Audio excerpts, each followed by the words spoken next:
Hello and welcome to another Fantasy Premier League video. My name is Steve and today we're taking a look at the next team to invest in order to stay ahead of the template. And that team is Chelsea. Now Chelsea have spent large in January. In fact, since the new owners took over at the end of May last year, they have spent more than £500 million on transfers and loan costs. It's £500 million. It's a ludicrous amount of money. And part of the January acquisitions was Enzo Fernandez at £107 million, making him the most expensive player in the Premier League, surpassing Jack Grealish, who was transferred for a little over 100 million, I believe, or might have been bang on 100 million. Now, Enzo Fernandez is not someone that we're going to be looking at for our FPL teams. He's a defensive midfielder who probably won't get too far forward, so he won't be in and around the assists and goals at Chelsea, although who knows, potentially with that amount of quality around him, his numbers might go up from his prior club. But we typically don't want to be buying central defensive midfielders in terms of FPL because their routes to points are quite limited. But what Enzo Fernandez does add to Chelsea is defensive stability and more freedom to attack across the pitch. And so we need to take a pretty decent look at what's probably been a bit of a sleeping giant for a while now. Chelsea have had their fair share of injuries across the season and haven't been highly considered for a lot of our FPL teams for a while, but I think that's all about to change. So the upcoming schedule for Chelsea is pretty decent reading. Gameweek 23, they're away to West Ham. They're then at home to Southampton. Tottenham in Gameweek 25 is the only tricky game that Chelsea have across the 9 next fixtures. They have a great run of fixtures up until the end of Gameweek 31. But Gameweek 25 is when a few teams are blanking, a few key teams are blanking. So the highly owned teams would be Manchester United, Newcastle, and probably to a certain extent Brighton, with the likes of Matoma, Solimarch, and maybe some of the defensive assets like Sanchez, Dunk, or Webster Veltman, etc. And Brentford are also blanking in Gameweek 25. So Chelsea have the advantage of playing in Gameweek 25, even though it is away to Tottenham. It is a bit of a tricky game, but a team to target if you are loaded up on United, Newcastle and Brighton assets. There's also a massive blank on the horizon in Gameweek 28, of which Chelsea will not blank. They will be playing Everton at home in Gameweek 28. And so for those of you that weren't aware, there's actually probably one of the biggest blanks, if not the biggest blank of the season on the horizon in Gameweek 28, with the likelihood of Brentford, Brighton, Fulham, Leeds, Leicester, Liverpool, City, United, Southampton, Tottenham, West Ham and Wolves all potentially blanking in Gameweek 28. So like I said, it's a pretty huge blank, leaving us not many teams to select from in Gameweek 28. We've got fair amount of time to plan for this. The key teams that we'll be playing will be the likes of Arsenal, which a lot of people are already loaded up on with having 2 or 3 assets.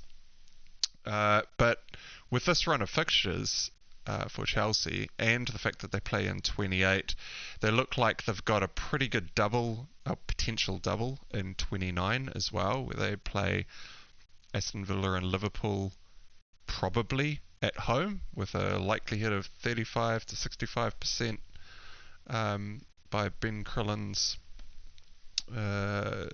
schedule ticker that you see up on screen. So 28 is going to be a bit of a problem. All of you out there that own United assets, they are blanking in 25 and also probably in 28, which is definitely something that you should be planning for. I got Leeds in 23. I should also state that I am recording this on the 6th of February, halfway through the double game week, where most teams have played, and the only remaining game to be played is Manchester United and Leeds with their second fixtures on Thursday New Zealand time, which will be a Wednesday evening over in the UK. But if you are loaded up on the likes of Shaw, Rashford, Fernandes or De Gea, you will probably be needing to think of exit strategies for those players coming up soon. And Chelsea look like the ideal team to be considering for this tricky run of fixtures. Now, this blank in game week 28 will probably be one of the highest, probably one of the highest possibilities for free hits to be played in this blank game week. This blank game week is not showing up in any of the fixture tickers or on the Premier League site yet, so not many managers out there are aware of this, unless you are highly engaged and watching lots of content on YouTube. Most people will not be aware of this massive blank coming up, and they will probably be caught off guard and will hit the free hit button if they have not already used that chip to date. For me, I do not like using free hits in blank game weeks. I see that as a complete waste, to be honest. It seems like a very easy chip to use in these massive blanks where you can just jump on and load up on all the teams that will be playing, which would be like Newcastle, Chelsea, Crystal Palace, Everton, Arsenal, Villa, Bournemouth, to a certain extent Nottingham Forest, but I'm not expecting massive scores out of those fixtures, and pretty much whenever there's a massive blank coming up, I tend to focus on those key teams that we would need coverage for. In this case would be Arsenal and probably Chelsea, as well as Newcastle. The rest of them we could probably just let slide by. I don't see a hell of a lot of massive hauls coming from any of the players that we'll be buying from any other of the other teams that look like they are definitely playing in 28. Obviously, as we get closer to 28, we will have a bit more info about whether or not all these teams are in fact blanking or not. But my general philosophy is try and plan for these blanks to just own the best players from the best teams, and don't worry too much about the remaining players and fielding less of the 11 players that we're allowed to field. Anywhere between, say, 8 to 10 players playing, maybe even a little bit less, maybe 7 players in the massive blank game weeks should do fine to get you through, and then you can unleash that free hit chip on the big double game weeks where you can just absolutely max out on the best players from the best teams that all double and get, say, 11 doublers out onto the pitch. So you got 22 effective playing players, and those game weeks typically far outscore using a free hit in a big blank game week and trying to manage your way around those big doubles. And as you can see in Ben Crillin's proposed schedule likelihood ticker here. It looks like it's going to be big blank in 28 and then big double in 29. And so, if you are looking to free hit, 29 would be much more ideal game week to be free hitting. Maybe it's even the bench boost week. We've yet to see how the other big doubles will likely line up. But yeah, let's try to get through this game week 28 just without using the free hit chip. And in order to do that, Chelsea look like they are going to be high on the agenda. So as part of the January transfer window, Chelsea have bought a pretty interesting asset in Mikhailo? I'm not entirely sure how his first name's pronounced, but Mudryk at £70 million plus 30 million in add-ons. Now that's a decent whack as well. I mean, it's nothing compared to Enzo Fernandez. He's not, quite up at those levels, but the initial reaction to my initial reaction to what I've seen from Mudryk to date is pretty awesome. He looks like a dangerous player. Now, we haven't seen much of him yet. He just got transferred in from, is it Shakhtar? Yeah, Shakhtar Donetsk, so in the Ukrainian league, where he comes with 10 goals and 8 assists from 24 starts this season. However, he did have a pretty big break in the middle of the season, and so Potter is trying to get him up to match fitness and get him up quickly. And so he's only actually been available for a couple of games in Chelsea. The first one was against Liverpool, where he came in off the bench, and then the second match that he was available for was the Fulham fixture that has just gone by. And so I thought we'd take a quick look at how he performed in those two matches. Now, when he came on against Liverpool, he came on at the 55-minute mark, so a little after half-time, and the score was currently 0-0. And the first thing that you will notice about Mudryk is he is rapid. He is so fast. He is noticeably fast as well. When you watch him on screen, it just looks like his legs are just blurring as he runs across the pitch. The man is quick. And in that Liverpool match, he clocked in at 22.76 miles per hour in a sprint. I think James Milner was the man that he was sprinting against, and obviously James Milner had absolutely no chance of catching the lad.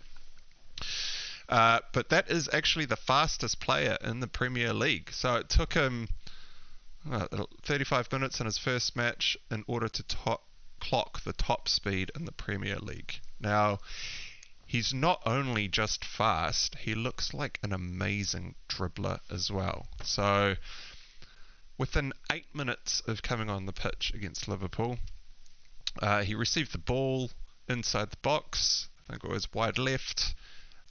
He went around 3 players inside the box in rapid succession. He's using very close control and was shifting the ball really quickly from left to right and right to left to go around the players that were coming in to try and tackle him.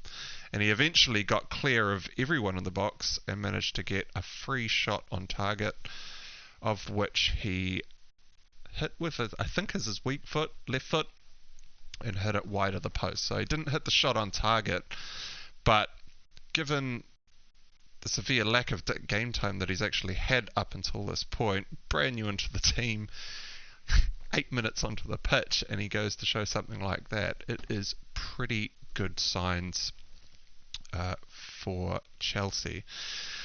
A little over 2 minutes later, he got past Milner again and was about to go on a half-field sprint, which induced Milner to take him out. tactical foul, received a yellow card on the halfway, and then Milner was very quickly subbed shortly after. There's just no way Milner was going to be able to keep up with the pace of the lad. And this is going to be something that a lot of the Premier League teams are going to struggle with when they come up against Chelsea in the coming game weeks. So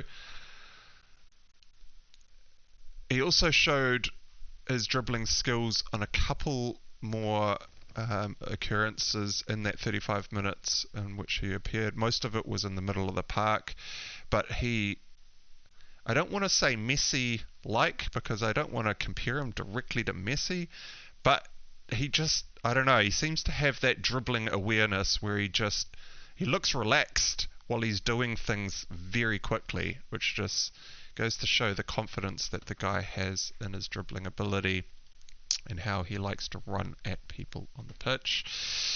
He also amassed a couple of other very close chances in that match against Liverpool where he was either just shy of getting to a cross or a cross did make it to him, but it was a little bit long and his control of trying to get hold of that ball was not quite as pristine as was required, and so he didn't manage to end up taking a shot or set anyone else up in those situations. And so those types of situations or events won't actually show up in the expected figures for all of you stat junkies out there, but his positional awareness is great. He seems to be making runs into the box. He's always in and around the box as often as he could be, and especially in that Liverpool match. It looks like he could, continue on with this 10 goal, 8 assist output from his former club. Now, in the game just gone against Fulham, Potter gave him the nod to start. So Potter clearly saw that Mudryk was obviously looking quite dangerous and gave him the nod straight away. In the post-match conference, Potter mentioned that they were aiming to play Mudryk for 60 minutes in this game, but he was pulled off at half-time. And the reason for that was he was dealing with a pretty heavy cold, apparently, for most of the week. And when they got into the sheds at half-time, he was mentioning that his legs were feeling quite heavy. So he was subbed off for another newbie to the side in Mudryk, I think is how it's pronounced. Mudryk is probably not one for our FPL teams. He looks to have been mostly a sub in at his former club, and so we'll just have to wait and see how he does in relation to his prospects at Chelsea in the Premier League. He might be used in the cup matches or as a substitute. We'll have to wait and see how that develops. But in this Fulham match, there was actually a mismatch of tactics, really, in terms of how Potter lined up against the Fulham defensive unit.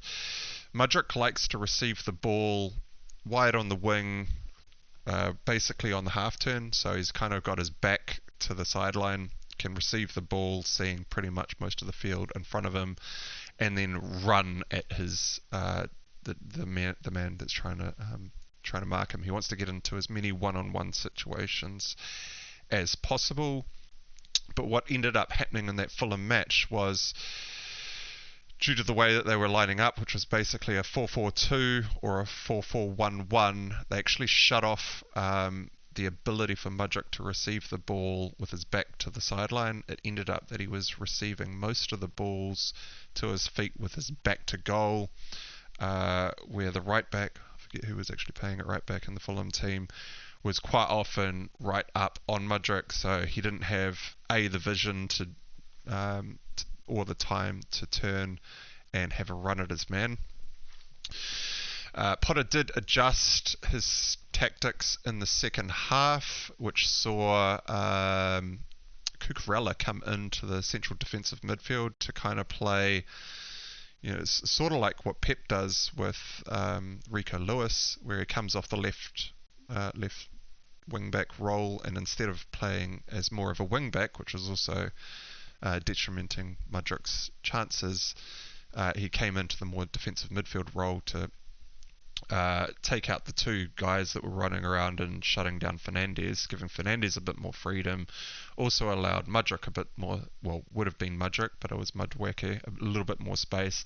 And he was the man that was actually picking up the ball out on the wing with his back to the sideline with full vision on the pitch.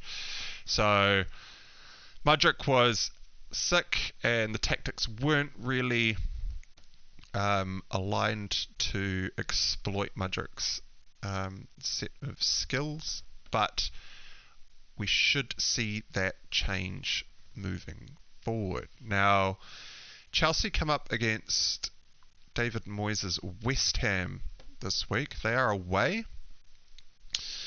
I would be expecting to see Mudryk start and Potter will definitely be aiming to get 60 minutes under his belt, although given 60 minutes was the goal in the last week, we may see him get up to like the 70 to 75 minute mark without the illness hindering his ability to run as fast as he can for 60 to 75 minutes. But we should see more minutes out of Mudryk this week against West Ham. It will also be very interesting to see how Mudryk can exploit the 3-4-2-1 setup that Moyes is liking to run with West Ham. He should get quite a lot more joy out of playing against this sort of formation, especially if Chelsea can, when they turn the ball over from West Ham. So when West Ham's in possession of the ball, they got 3 centre-backs, 4 in the midfield and then a 2-1 setup. They will probably transition to have someone more in the right back spot. You'll see one of those midfielders dropping in a bit deeper. If Chelsea can move that ball or retrieve the ball from West Ham quickly get it out to the wings, we should see quite a lot of one-on-one situations for Mudryk out on that left wing. And if the man that needs to fill in and fill that hole in the right back slot doesn't get there quick enough, we could see Mudryk bearing down on one of the centre-backs who will be quite slow, not wanting to turn around and chase the lad, probably draw a couple of yellow cards or a couple of fouls if this does happen. And as soon as that happens, he's going to have free rein to run and bear down in on goal. It will be great to see how many opportunities fall at his feet. Now, I think this is probably the best asset that I would love to jump on. I will not be jumping on him anytime soon. I do need to see him, obviously, with a bit more minutes under his belt, a bit more fluidity within the team. Chelsea are also obviously trying to come together as a brand new unit of players. So, new coach and Potter, a whole bunch of new players and talent across the pitch. It's going to take a little while for them to gel together, but Mudryk is high up my watch list. And if I see anything dangerous out of him against West Ham, he will almost certainly be coming into my team for that run that I mentioned earlier. Now, next on the list, but probably the man that will make it into my team first, is Reece James. He is one of my favourite FPL assets to own.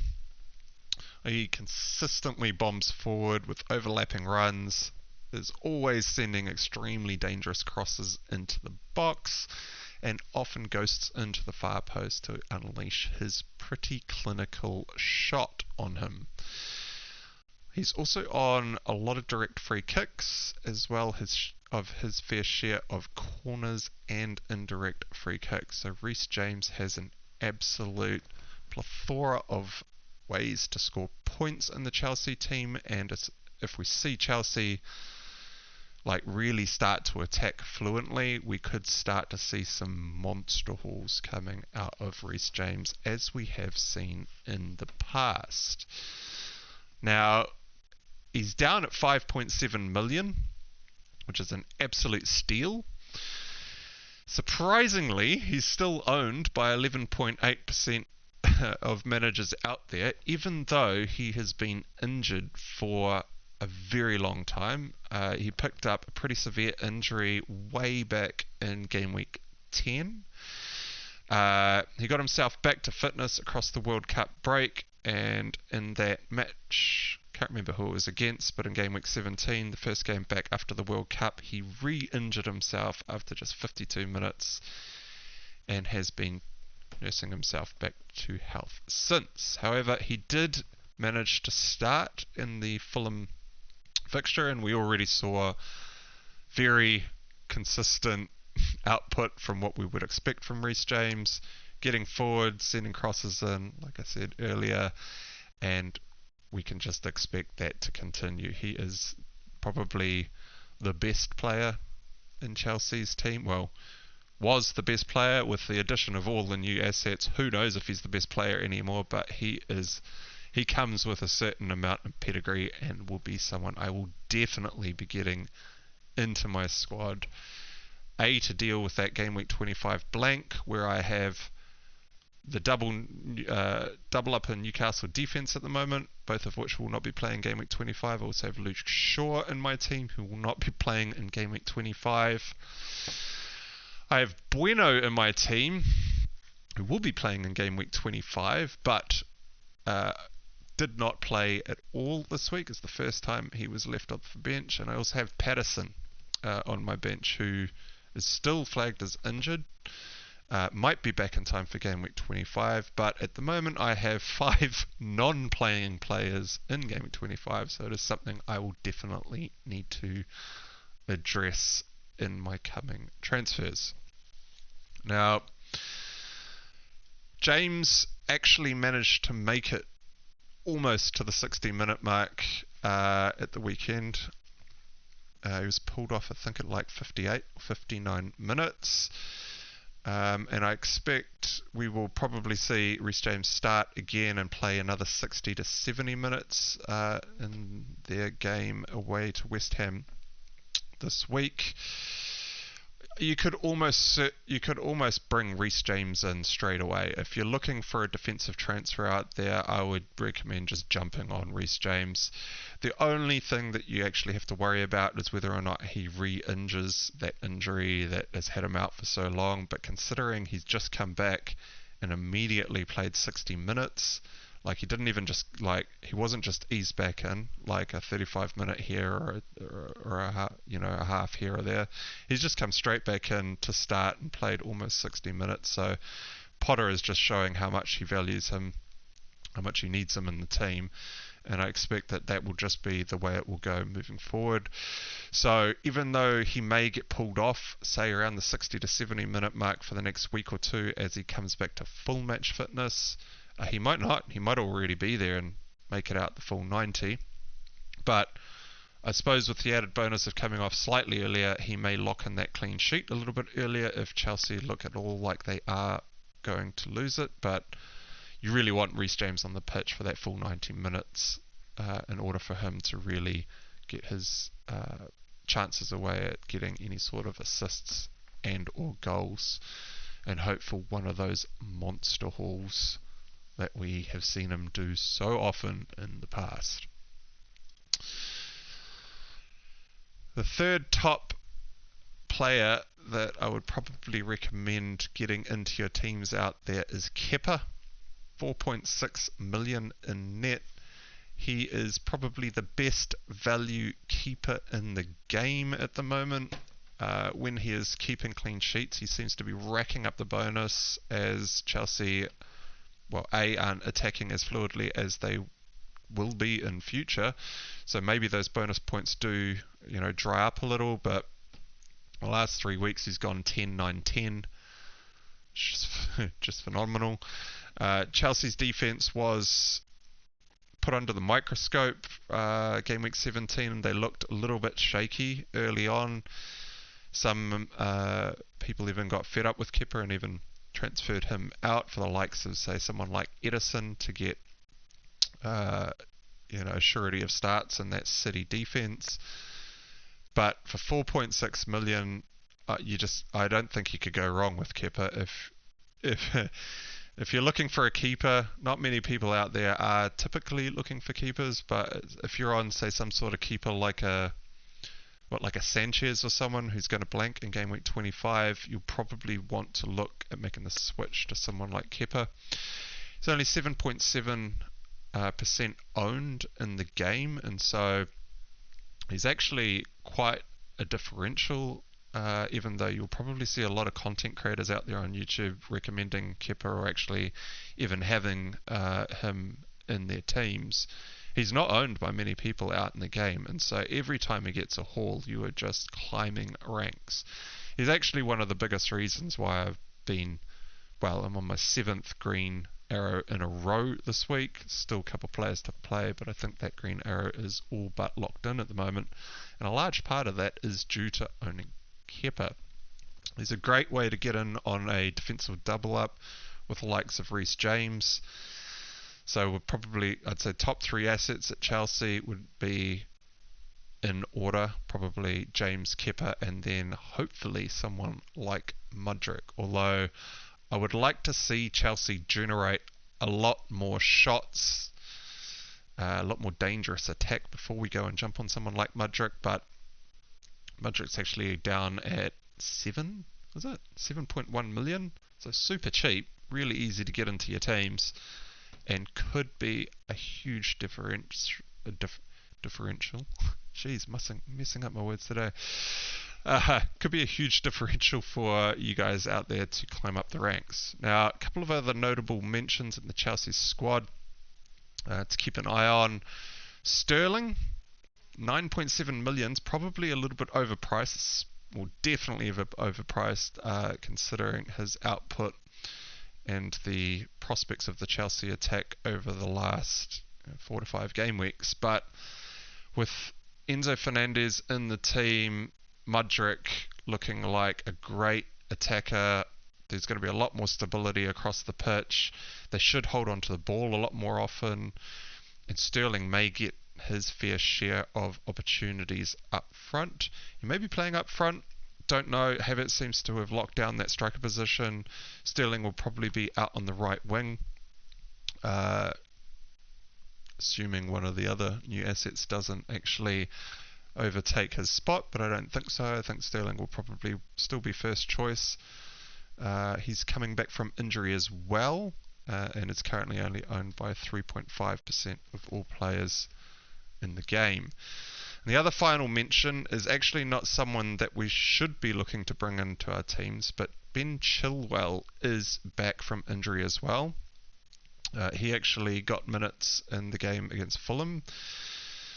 However, he has a lot more competition on the left side of the pitch in Cucurella, and so even though Chilwell is back, loves to get forward. He's like kind of a little bit like Reece James. He's got all the similar qualities, just on the left side of the pitch rather than the right side of the pitch. Isn't on any corners or free kicks, but he bombs forward, gets the ball into the box, looks like a great option. If we find out that Chilwell is first choice over Cucurella, and we do see him bombing forward like we have in the past, he could also be well worth investing in, but Cucurella's probably going to be a bit too much competition for him to get a decent share of minutes. So be careful if you're looking at Cucurella or Chilwell in the Chelsea lineup. Make sure you do have, maybe give them a couple of weeks to see who Potter is favouring out on that left spot. Right, so that's the Chelsea overview. I think they will probably be the next best team to be investing in for the upcoming schedule. And if we take a quick look at how I have done in Gameweek 22, as I mentioned earlier, I am recording this on the 6th of February. All the games have been played apart from the last game, which is between United and Leeds, so the double fixture to be played out. Currently sitting on 60 points. Yeah, 60 points. The average is 37, so really low scoring week this week for most managers out there. I used my 2 free transfers to bring in Saka and Odegaard this week for Almiron and McAllister. Saka, Odegaard and Nketiah, the triple up and Arsenal attack all flopped as Arsenal lost 1-0 this weekend. Huge result, was massive for Man City and the title race, but then Spurs upset City this morning, or last night if you're ever in the UK. It's an amazing title race at the moment. It's looking really good for United, actually, all these results coming in. But if I just read out the team on screen, I've got Kepa in net. Another double-figure return from Kepa, which is amazing. Luke Shaw in defence, who's currently on 5 points, has one more fixture to play against Leeds at home. I have the defensive double-up at Newcastle of Trippier and Botman, who blanked for the first time in ages. 1, 2, 3, 4, 5, 6. Their first non-clean sheet in 7 games. They have been on an absolute run of defensive clean sheets. So that's 1, 2, 3. It's only 3 games they haven't kept a clean sheet in the last 12 games. That's pretty damn good going from Newcastle. De Bruyne, as I thought, was going to start on the bench. He did in fact start on the bench, as he did in the prior game against Tottenham a couple of weeks ago. Pep does not seem to like to play Kevin De Bruyne against the low block of Antonio Conte. A lot of Kevin De Bruyne's key passes or defense-splitting passes that just set up attackers are against teams that do not just absolutely park the bus. Spurs just... Pep does not like putting... Well, he doesn't seem to be able to put Kevin De Bruyne's amazing set of qualities to use against such a low block, but it is what it is. He is in there for the double next week anyway, in which I'm very confident that De Bruyne should start both fixtures, at home to Villa and away to Arsenal. Captain Rashford, which is great. I know a lot of people out there triple captaining Rashford, so they are already smashing my triple captain of Haaland a couple of weeks ago. 1 goal, 1 assist, 2 bonus points for Rashford, 1 game to play against Leeds as well, so those points should just go up hopefully a lot further. If we could get another goal from him, the green arrow should be a lot bigger than what it already currently is for my team, but considering the only players that may potentially detriment my rank would be Bruno Fernandes, and I do not think he's too heavily owned in the game, and so the clean sheet is pretty locked in. I'd love to see another assist or clean sheet from Shaw and goal from Rashford to get me up into, say, maybe the 70s or 80s. It'll be a great week. Like I said, the triple Arsenal attack blanked. Haaland blanked, and he was massively captained this week, even though United had a really good-looking double. So there's a lot of captain fails out there across the landscape, which is probably contributing to this average of 37 for Gameweek 22. And Harry Kane, Mr. Consistent, gets the only goal to put another thorn in the side of Pep's chances of winning the league. Man, before this game, what was it, 5 points difference between Arsenal and City. If City had beaten Spurs, they would have been within 2 points of Arsenal. Instead, they lose. Ugh, it's rough, but that is how it is. Kane has gone 8, 6, 5, 2, 16 in the last 5 game weeks, so he is just consistently ticking along with points. It's great to see. Bench, pretty much non-existent. Ward 2 points, Andreas 2 points. Bueno, first game in a while that he was benched. We'll have to keep an eye on that because he was one of the guys that I was going to slot in Gameweek 25, as I mentioned earlier in the video. And Patterson is still injured. So that's it for the video this week. If you did happen to make it this far through the video, please do consider giving a like, and if you are new around here, hit that big red subscribe button and the bell icon to be notified about all FPL content coming your way soon. And until next time, I'll catch you again shortly. Cheers.